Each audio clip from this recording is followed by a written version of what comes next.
Scotland is doing that. In terms of looking at that Borders and Nationalities Bill, we will continue to deliver on the Good Friday Agreement and respecting all parts of that, including people's right to be, whether they're Northern Irish, or Northern Irish and British, something we have always done and will continue to do.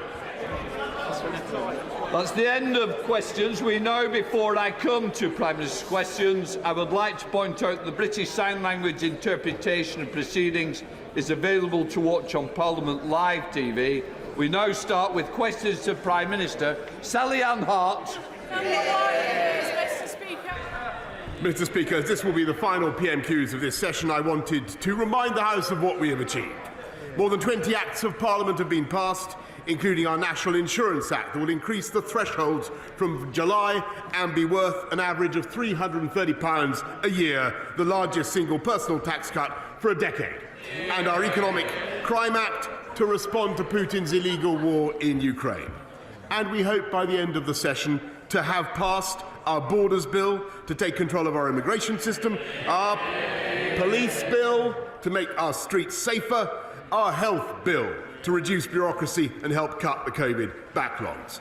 Only today, new figures show that we have already recruited over 13,500 additional police since 2019, well ahead of our 12,000 target.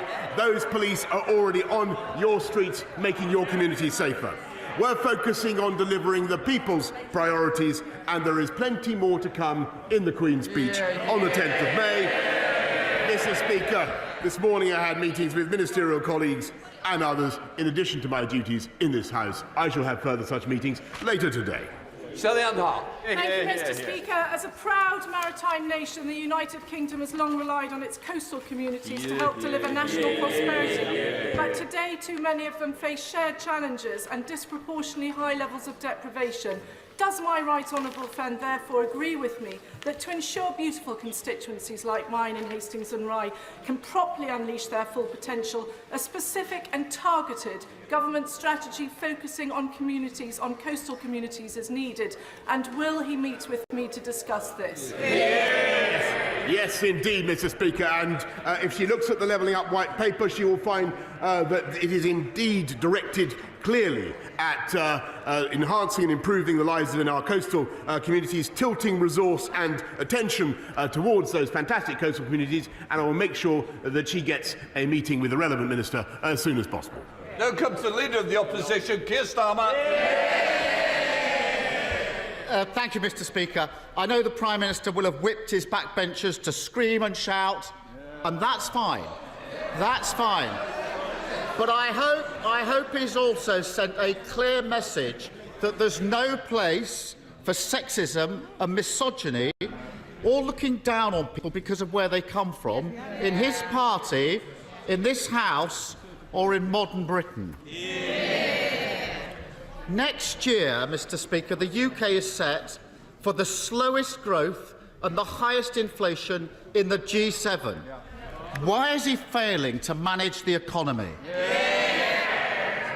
Mr. Speaker, well, let me first of all say, in response to what the right honourable gentleman has said about sexism and misogyny, that I exchanged messages with the right honourable lady over the weekend, and I repeat what I said to her. There could be absolutely no place for such behaviour or such expression in this House, and we should treat each other, Mr. Speaker, frankly, with the respect that each other deserves. So, and on his point about the economy, yes, of course it is true that there is a crisis of global inflation around the world, but this government is tackling it with all sorts of ways that you would expect, Mr. Speaker, helping people with the cost of their energy, British energy, far more, by the way, than the Labour will put in, a British energy security strategy to undo the mistakes of previous Labour governments, Mr. Speaker, but above all, making sure that we have the fastest growth in the G7 last year, which would not have been possible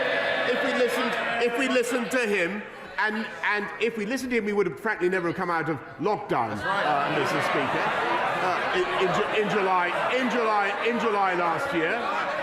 And never forget, Mr. Speaker, that no Labour government has left office with unemployment lower than when they came in. Mr. Speaker, he sounds like the comical alley of the cost of living crisis. He pretends the economy is booming, that where there are problems, they're global. But in the real world, our growth is set to be slower than every G20 country except one, Russia. And our inflation is going to be double the rest of the G7. Does he think that denying the facts, staring him in the face, makes things better or worse for working people? Mr. Speaker, the facts are, as the IMF has said, that the UK came out of COVID faster than anybody else. That's why we had the fastest growth in the G7 last year. That would not have happened, Mr. Speaker, if we'd listened to Captain Hindsight. And if he studies their forecast, we will return to being the fastest by 2024 and the fastest in 2025, Mr. Speaker. That's what the IMF's forecasts say. He asks about. Read it. He asks about working people, Mr. Speaker. This is the government. This is the party that supports working people. Unlike them, with the biggest increase. Yes, I'll tell you what's going up. The living wage is going up, Mr. Speaker, by record amounts. Employment is going up, Mr. Speaker, by record amounts. 500,000 more people. They don't want to hear. Let me give them the figures. 500,000 more people in paid employment now than there were before the pandemic began, and youth unemployment at or near record lows. Under Labour, just to remind you, everybody, under Labour, youth unemployment rose by 45%. Mr. Speaker, this must be the Oxford Union debating skills we've been hearing so much about. Failing to answer the question, rambling incoherently, throwing in garbled metaphors. Powerful stuff, Prime Minister. Here's the problem. It's not just his words that are complacent, it's his actions as well. The cost of living crisis was blindingly obvious months ago. But he said worries about inflation were unfounded. And he backed a tax-hiking budget. Does he think that his choice to be the only leader in the G7 to raise taxes during the cost of living crisis has made things better or worse for working people? Mr. Speaker, as I've just explained to the House, and I'll repeat it once more, this government and our Chancellor cut taxes on working people. The national insurance contribution went down, Mr. Speaker, by an average of £330. But if he's talking about the health and care levy, maybe that's what he's droning on about. Look at the health and care levy, Mr. Speaker. That is what is enabling us to pay for 50,000 more nurses, to pay for clearing the COVID backlogs. How tragic, how pitiful that the party of Bevan should now be opposed to that investment in the NHS, Mr. Speaker. Mr. Speaker, he's an ostrich, perfectly happy keeping his head in the sand. Working people are worried about paying their bills. They're spending less and cutting back. That's bad for business and bad for growth. Working people are looking for help. But this week, millions will look at their payslip and see a tax rise with his fingerprints all over it. Does he think that his 15th tax rise has made things better or worse for working people? Mr. Speaker, what we're doing for working people is not only lifting the living wage by the record amount, helping people on universal credit with a £1,000 tax cut, Mr. Speaker, but also cutting national insurance contributions, lifting the threshold so that on average people pay £330 less, Mr. Speaker. But what we're also doing is taking our country and our economy forward, investing in our NHS, which is a priority for the people of this country, unlike for the Labour Party, Mr. Speaker, but also ensuring that we have record creation of jobs, Mr. Speaker, and that is what matters. High wage, high skill jobs. 500,000 more. They don't care about jobs, Mr. Speaker. We do.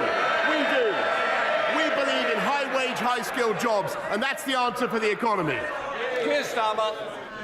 Mr. Speaker, it's as if he's only just waking up to the cost of living crisis. And his big idea, fewer MOTs. It actually makes the Cones hotline sound visionary and inspirational. North Sea oil producers are making so much unexpected profit, they call themselves a cash machine. Yes. That cash could be used to keep energy bills down. Instead, he chooses to protect their profits. Let household bills rocket and slap taxes on working people who are earning a living. Does he think that that choice has made things better or worse for working people? What we're doing is making things better for working people than his plans would do by a mile, Mr. Speaker. We're raising more, we're putting more to support people with their energy costs than he would with his new tax on business. £9.1 billion that we're putting in, an immediate £150 cut in people's council tax. Their thing only raises £6.6 billion. And what it does is it clobbers the very businesses that we need to invest in energy to bring the prices down for people across this country. Clean, green energy, the wind farms, the hydrogen that this country needs. And what this government is also doing, Mr. Speaker, is reversing the tragic, historic mistake of the Labour Party in refusing to invest in nuclear. We're going to have a nuclear reactor every year and not a nuclear reactor every decade, which is what we got under Labour. So they're the party of excess oil and gas profits, and we're the party of working people. This Tory government's had its head in the sand throughout the cost of living crisis. First, they let prices get out of control. Then they denied it was happening. They failed to do anything about it, and then they made it worse with higher taxes. Because of his choices, we are set to have the slowest growth and the highest inflation in the G7. Mr. Speaker, a vote for Labour next week is a vote for a very different set of choices. We would ask oil and gas companies to pay their fair share and reduce energy costs. We wouldn't hammer working people with the worst possible tax at the worst possible time. We'd insulate homes to get bills down. And we'd close the tax avoidance schemes that have helped his Chancellor, where is he, reduce his family's tax bill while putting everyone else's up. That's a proper plan for the economy. So why doesn't he get on with it and finally make choices that make things better, not worse, for working people? Mr. Speaker, I can tell the right honourable gentleman, I listened to him over many weeks, over many years, this guy is doomed to be a permanent spectator, Mr. Speaker, because we have a plan to fix the NHS and fix social care. They have no plan. We have a plan to fix our borders with our deal with Rwanda. They have no plan. We have a plan to take our economy forward. They have no plan. Let me tell you something, Mr. Speaker. He talks about the elections. He talks about the elections in a few days' time, Mr. Speaker. Let me remind him that everywhere you look, a Labour administration, it is a bankrupt shambles, Mr. Speaker. Hammersmith Council spent Labour-run Hammersmith spent £27,000 on EU flags, Mr. Speaker, 2 years after the referendum. Labour-run Nottingham Council bankrupt because of their investment in some communist energy plan of the kind that he now favours. He should apologise for it. Labour-run Croydon bankrupt, Mr. Speaker, because of their dodgy property deals. And never forget Labour-run Britain in 2010, bankrupt because of what the Labour government did. And they said they had no money left. Mr. Speaker, he looks at council tax. Look at the difference between he boasts he lives in Islington or Camden or somewhere like that. He should contrast neighbouring Westminster, which has the lowest council tax in the country and better services too. That's the difference between Labour and Conservative across the country, Mr. Speaker. Vote Conservative on the 5th of May.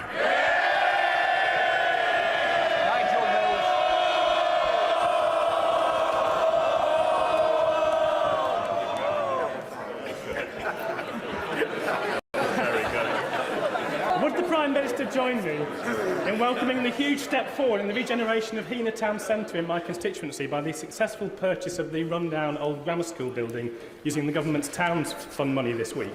And would he agree that's exactly the sort of local delivery that people should be voting on in next week's local election? I think my honourable friend is entirely right, and those are the issues on which people are going to be voting. And as I said, they're going to be voting for better value, for better services and lower council taxes, and I hope they'll be voting Conservative. Now comes the Leader of the SNP, Ian Blackford. Thank you, Mr. Speaker. And can I associate myself with the remarks of the Leader of the Opposition and the absolutely disgusting misogyny and sexism that was witnessed by the Deputy Leader of the Labour Party? That should show us all what has happened over the last few days. Mr. Speaker, this morning the Trussell Trust confirmed that 830,000 children across the UK are being left to depend on emergency food parcels.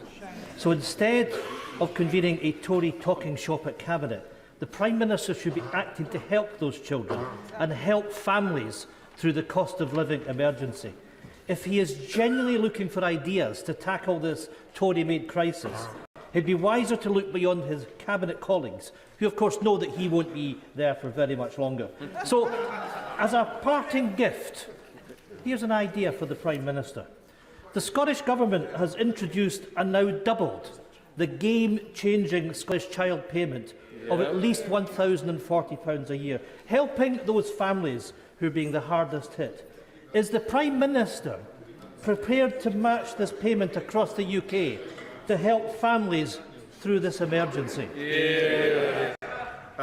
Mr. Speaker, what we're doing to help families, and of course it's important to do everything we can to help families in a tough time. And that's why we've massively increased the funds available to local councils to support families that are having a particular hardship. The Holidays and Activities Fund, now running at £200 million, is there as well. We will do everything we can to support families throughout this period when we're dealing with the aftershocks of the COVID pandemic, Mr. Speaker. But if I may say so, I think this is another example, and he may not appreciate me pointing this out, but it is true, as another example of the vital strength of our economic union and the importance of support from the UK Treasury, which is what he gets. Ian Blackford. My goodness, Mr. Speaker, we have children facing poverty. The Scottish Government are responding by the child payment, and by the way, it will increase again later this year, and we get nothing. We get nothing but empty words from the Prime Minister. It was plenty of desperate pre-election waffle that we heard earlier, but I'll take it as a no. There is no support for hard-pressed families. It is clearer by the day that the Prime Minister's supposed plan to fight the Tory-made cost of living crisis is not only non-fiscal, it's non-existent. So, Prime Minister, I'll try again. Here are 3 other ideas for the Prime Minister that would help families with soaring costs right now. Scrap his national insurance tax hike, reverse the Tory cuts to universal credit, and match Scotland's 6% benefits rise instead of imposing a real-term cut. 3 things that will make a difference to millions of people. Has the Prime Minister come to terms with the reality that if he fails to act now, the voters will send him and his sleaze-ridden party a message by voting SNP next Thursday? Mr. Speaker, we're helping families up and down the country with the universal credit. Tapey asked about universal credit. We're tapering it so that people get another £1,000 in their pockets. Working people get another £1,000 in their pockets. We're helping families in the way that I have described, Mr. Speaker. And just to remind the House that under this government there are now far fewer children in workless households than there were before this government came in. And that is because we believe in championing work, championing employment and helping people into high-wage, high-skilled jobs. That's what counts. And as for our respective political longevities, well, I wouldn't like to bet on him outlasting me, Mr. Speaker. Laura Farris. Thank you, Mr. Speaker. Last April, the Berkshire West CAM service received an additional £120 million to tackle waiting times for autism and ADHD diagnoses. 12 months on, they have outlined a general ambition to reduce delays, but have set no targets or timescales for improvement, with some families still waiting 2 years for their child to be seen. Does my right honourable friend agree that when significant investment of public money is made, people have the right to know how and when services will be improved? And would he support my campaign for a 12-month maximum wait for any family in West Berkshire seeking a diagnosis of this kind? She's absolutely right, and it's a great campaign that she's running, Mr. Speaker, and the government is indeed providing the funding to improve autism and learning disability services, but it's also important that people get the diagnosis that the assessment that they need within 12 weeks, and the measures in our health and care bill will approve local accountability for those services. Sir Geoffrey Donaldson. Thank you, Mr. Speaker. The Road Haulage Association has confirmed that the cost of moving goods from this part of the United Kingdom to Northern Ireland has risen by 27% in the first year of the operation of the protocol. The Irish Sea border is harming our economy. It is undermining political stability in Northern Ireland. Next week, the people of Northern Ireland will go to the polls to elect an assembly. What hope can the Prime Minister give to the people of Northern Ireland that this protocol will be removed and that Northern Ireland's place within the UK internal market will be restored? I thank him very much, and I think that what the whole House will want to support is the balance and symmetry of the Good Friday Agreement. That's what really matters. That's a great legacy for all of us, and it's vital that the protocol or that the arrangements we have in Northern Ireland should command the support of all sides, and that's what this government will undertake to ensure. Ben Bradley. Thank you, Mr. Speaker. I'm grateful to the Prime Minister for the additional funding and support that Mansfield has received over recent years for education and skills, for tackling crime, and for our town centres. We'll be bidding into the Levelling Up Fund as well this spring. Mansfield residents now want to see the tangible outcomes of those capital funds for the town centre. So could my right honourable friend look seriously at how we might help accelerate the process, often lengthy process, of getting from successful funding announcement to spades in the ground so that my residents can benefit from those investments? My honourable friend is a fantastic champion for Mansfield and indeed a wider area, and I'm delighted that Mansfield was awarded £12 million as part of the Towns Fund. I can't endorse any specific project, but the next round is coming up shortly and will be announced. Will be announced in the autumn. Caroline Lucas. Thank you very much, Mr. Speaker. 56 members of this House are under investigation for sexual misconduct, and that includes 3 of his cabinet ministers. The Prime Minister has just rightly said that there can be no place for sexism and misogyny in this House. So can he now confirm whether he considers that sexual harassment, apparently unlike bullying and lying, is grounds for dismissal under the Ministerial Code? Thank you, Mr. Speaker. And of course, sexual harassment is intolerable, and it's quite right that members should now have a procedure by which they can bring that to the attention of the House authorities. And I think that's a good thing. And of course, it's grounds for dismissal. Brown. Thank you, Mr. Speaker. Financial scams have grown dramatically in recent years and are now the most common form of crime, harming millions of families every year. Most of them are enabled by online platforms such as Facebook and Google that make vast profits from advertising fraudsters. Does my right honourable friend, the Prime Minister, agree with me that those companies that profit from promoting fraud should help pay the cost of fraud, and that online platforms should compensate victims that they help create? And will he work with me to achieve that end?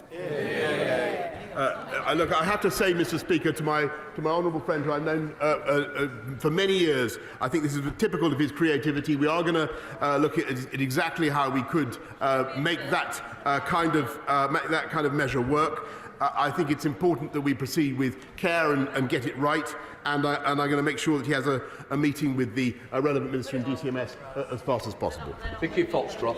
Thank you, Mr. Speaker. Hundreds and thousands of people are still shielding. They're living in fear of COVID as they know the vaccine hasn't mounted an antibody response for them, and they remain at increased risk of serious illness or death. There is hope, though. Evershed, which gives immunocompromised people 83% protection for 6 months. Sadly, The government hasn't ordered any of this, despite the MHRA giving approval on the 17th of March. Now, I appreciate the Prime Minister might not have all of the details to hand, so will he meet with me to talk about this life-saving and life-changing drug? I thank her very much, and I think she's absolutely right to speak up for those who are shielding and who are anxious, and we're doing everything we can to protect and to reassure them. On Evershield, we are evaluating it at the moment, but I will make sure that she has a meeting as soon as possible with the Department of Health. Mr. Bucket. Thank you, Mr. Speaker. My Conservative council in Kensington and Chelsea charges £500 less council tax than neighbouring Camden Labour. And it has 4 times as many bin collections. You haven't misheard. £500 less, 4 times as many. Does my right honourable friend agree with me that everyone who wants low council tax and good services needs to vote Conservative? Mr. Speaker, do I agree with my honourable friend? There is not a syllable with which any sensible person in this country could possibly dissent. Thank you, Mr. Speaker. Last week, the Daily Telegraph, not normally a paper that I read, but I did read this headline that said Northern Ireland could be forced to follow EU rules on COVID tests. The Chancellor told the House that Northern Ireland could benefit from moves to scrap VAT on energy efficiency measures because of the protocol.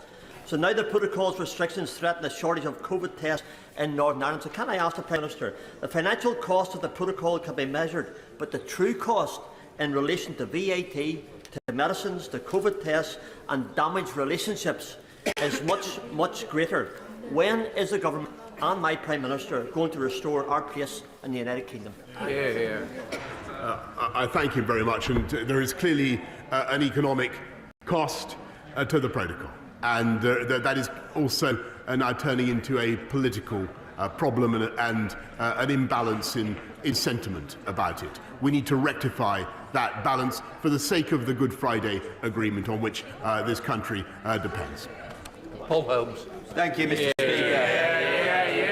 By 2025, Liberal Democrat Eastleigh Borough Council will have a debt of £650 million, which stands at £6,300 for every resident in Eastleigh. Does the Prime Minister think that it is acceptable for this council to become a speculative property developer? And what advice would he give to my constituents next week to put a stop to this casino council and its profligate ways? My honourable friend is completely right about Eastleigh Borough Council and the debts they have run up, and I can't even see the leader of the Liberal Democrats in his place. Not even delivering value for money for his own constituents, Mr. Speaker. Mr. Speaker, the cost of household food bills is set to rise by £271 this year as prices soar. The supermarkets are lowering their prices to help customers struggling to buy food. And the Resolution Foundation have reported that 1.3 million low-income Britons will be pushed into absolute poverty by the cost of living crisis. But this government is doing nothing to protect people who are struggling. If the supermarkets are stepping in to protect people's pockets, what will the Prime Minister do? What we've done just in the last few months is put £22 billion in to help people with, excuse me, Mr. Speaker, with the cost of living. But I want to pay tribute and to those businesses which are now trying to protect consumers from the impact of the global inflation crisis. And the fact is that many businesses now do have the cash reserves, not to take prices, as they put it, but to shield consumers from the impact, and I hope that they do so. Stride. Mr. Speaker, I've recently been contacted by my Ukrainian counterpart, the chair of the Ukrainian Treasury Committee, with some ideas as to how we can further tighten the screw on the Russian economy, particularly through the international tax regime. And I was, of course, able to affirm the full support of the Ukrainian people from right across this House. And also, the gentleman concerned, of course, knows the work that my right honourable friend has done to promote sanctions internationally. But would he consider meeting with me to consider these new proposals that are being brought forward so that we make sure no stone is unturned in facing up to Putin's vile regime? I thank my right honourable friend for what he has been doing and what his Select Committee has been doing in this area about tightening the screw on Putin's regime. And I think that UK companies have already shown that they think very carefully about investments doing business with Putin's Russia. We put a ban, as he knows, on all new outward investment in Russia, Mr. Speaker, but I'm very happy to make sure that further ideas from my right honourable friend should be transmitted to the government and to have the meeting as soon as possible. Jeff Smith. Thank you, Mr. Speaker. Last night we learned that the Home Secretary put the member for Wakefield on an expert panel offering advice on sexual exploitation. At the time, he was under a police investigation following allegations he assaulted a minor, for which he's since been found guilty. He sat on this panel long after the Conservative Party had received a complaint from his victim. Isn't the Prime Minister ashamed that his party didn't take the victim seriously and put someone who abused a minor in such an important position? And does he wish to take the opportunity to apologise to them? Mr. Speaker, I believe that the Home Office has already made a statement about it, and if there's any further comment to make, they will be making a statement. Maribel. Thank you, Mr. Speaker. Mr. Speaker, Newcastle Underlying Borough Council has secured millions of pounds of government investment for our High Street. But we do have a problem with persistent antisocial behaviour on the High Street. And so therefore, would my right honourable friend, the Prime Minister, welcome the recent appointments of a new Chief Constable for Staffordshire, a new Borough Commander for Newcastle, and the fact that Newcastle will get its own dedicated response unit? And will he also set out what further measures the government is taking to combat crime and antisocial behaviour? I thank my honourable friend, who is an avid champion of his constituents, and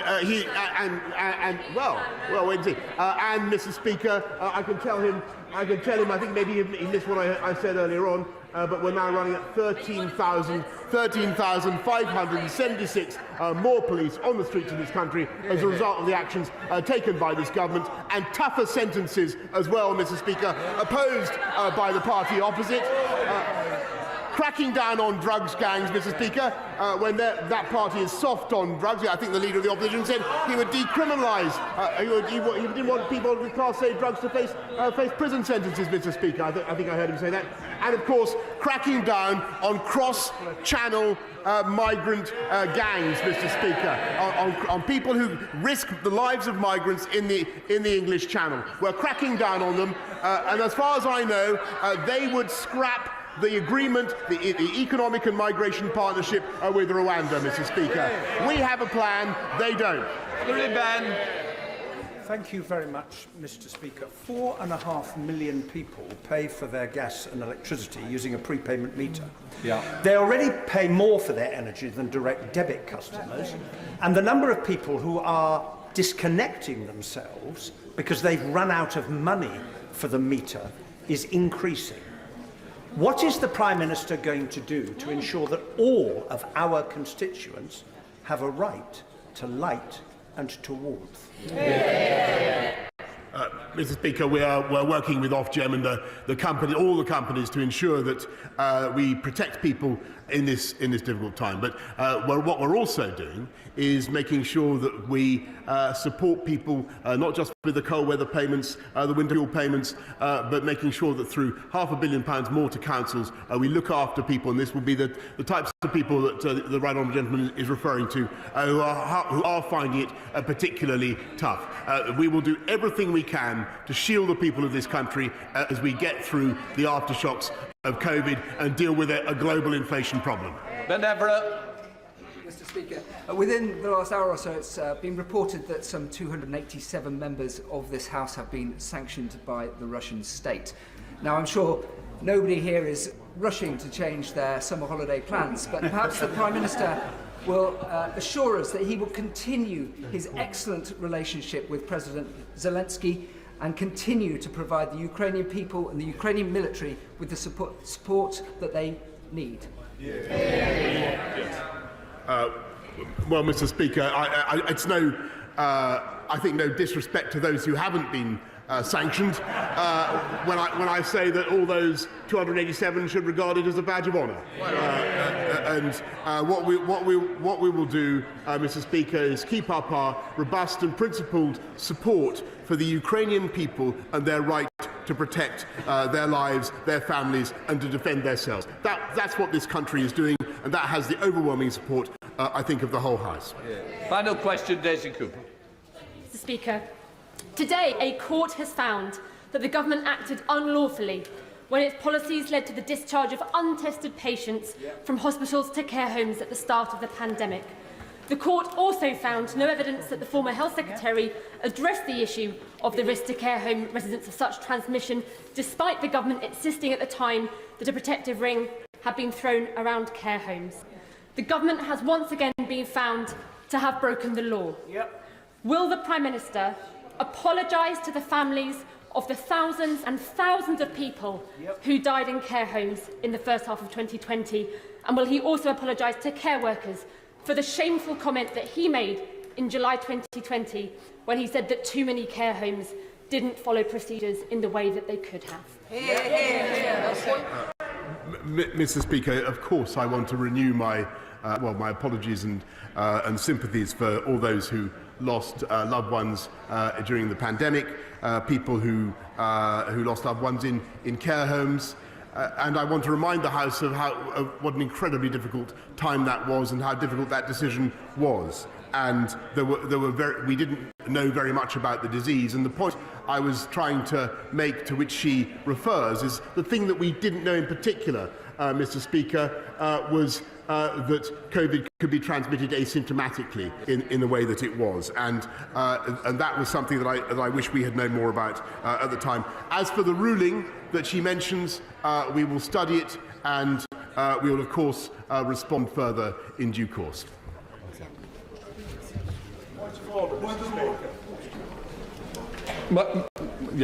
Michael Fabricant.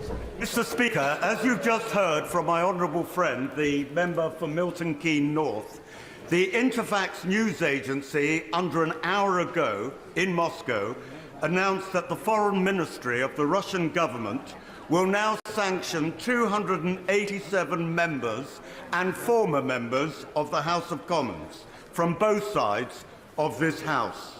I'm proud to say, Mr. Speaker, that both you and I are on that list. So, Mr. Speaker, are you able to give any advice to members of the House of Commons, honourable and right honourable members, regarding this? Normally I wouldn't, but I think it is an important matter, and I'm grateful to the honourable gentleman for letting me know at the start of questions that he wanted to catch my eye. Although the issue is raised is not strictly a point of order, I am of course alarmed to hear what is reported to the Chamber.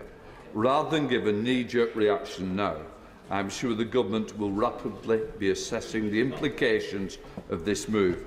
I am therefore asking the Government to keep me and the House authorities briefed on this very important issue, and I shall make and thereby sure that members are kept informed as appropriate.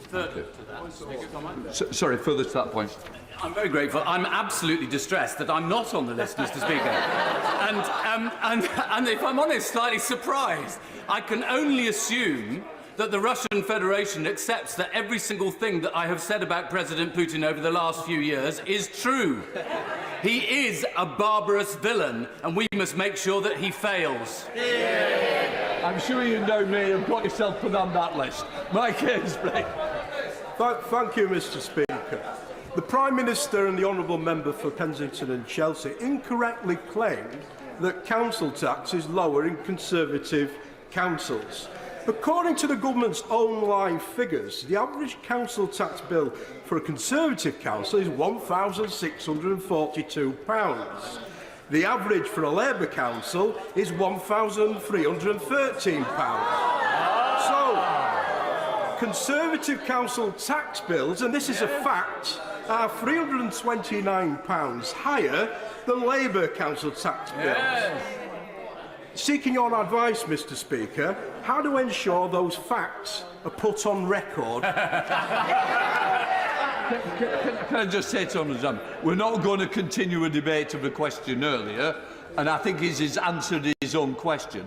But I do hope he did let the member know that he was going to actually mention her in the chamber. If not, I'm sure he'll just drop her a line. Right, let's come to the urgent question. I now call Yvette Cooper, Shadow Home Secretary. Thank you, Mr. Speaker, to ask the Home Secretary to make a statement about delays at the Passport Office. Well, thank you, Mr. Speaker. Prior to the pandemic, Her Majesty's Passport Office routinely processed approximately 7 million passports each year.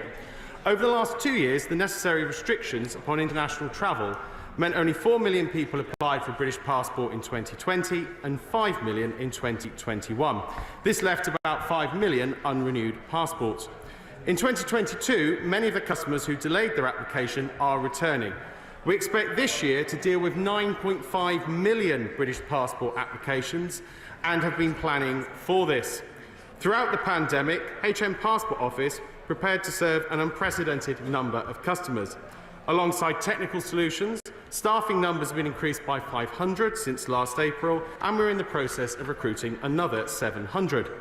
These preparations ensured passport applications could be processed in record numbers.